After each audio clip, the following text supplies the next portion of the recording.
paparicada pelo chefão do PL, pelo Valdemar da Costa Neto, o que tem gerado ciumeiras no maridão que fugiu para os Estados Unidos, Michele Bolsonaro não está com essa bola toda para disputar a presidência da República ou outro cargo eletivo. Seu telhado de vidro é enorme. Na semana passada, o site Metrópolis revelou que uma auditoria realizada pelo Tribunal de Contas da União, TCU, encontrou uma série de ilegalidades no programa Pátria Voluntária, que era chefiado pela ex-primeira-dama Michele Bolsonaro, fecha aspas. Segundo documentos obtidos com exclusividade pelo site, o TCU constatou que o programa, que obtinha arrecadações privadas e as direcionava para entes privados, não respeitava o princípio da impessoalidade orçamentária e não usava critérios objetivos, amparados pela legislação, para definir quem receberia as doações.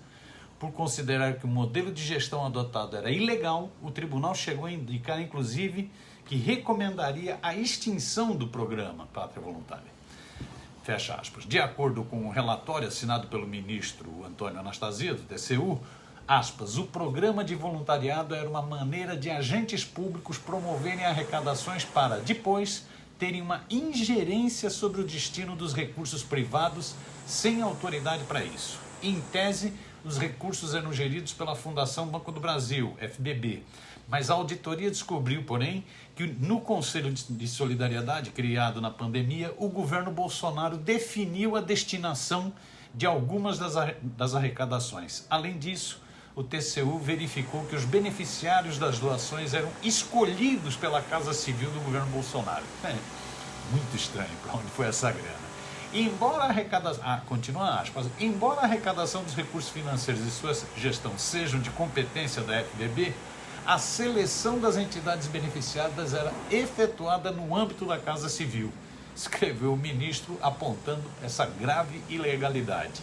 No programa não havia critérios objetivos e isonômicos para a seleção de instituições sociais a serem beneficiadas com os recursos financeiros oriundos de doações privadas. Os gestores do programa tampouco tinham respaldo legal para administrar esses recursos.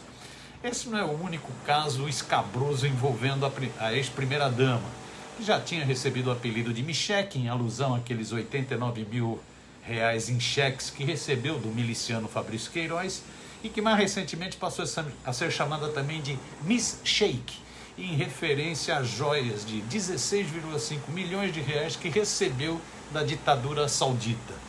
No início de 2021, no pico das mortes da pandemia da coronavírus, só para citar mais um exemplo, ela foi denunciada por suposto envolvimento nas negociatas para a compra de vacinas contra a Covid.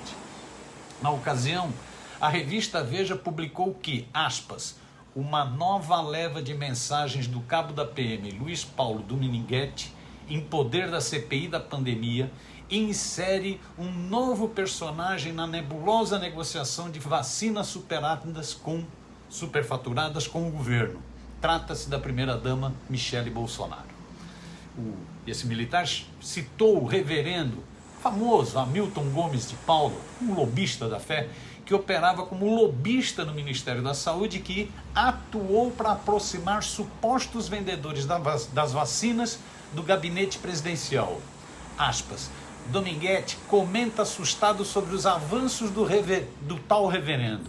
Michele está no circuito agora, junto ao reverendo. Misericórdia, escreve ele. O interlocutor se mostra incrédulo diante do nome da primeira-dama. Quem é? Michele Bolsonaro? E Dominguete retorna. Esposa, sim, ela mesma.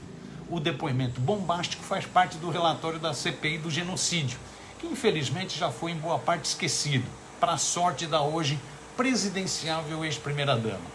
Mas esse relatório pode ser recuperado numa futura campanha eleitoral, ou seja, o telhado de vidro é bem grande.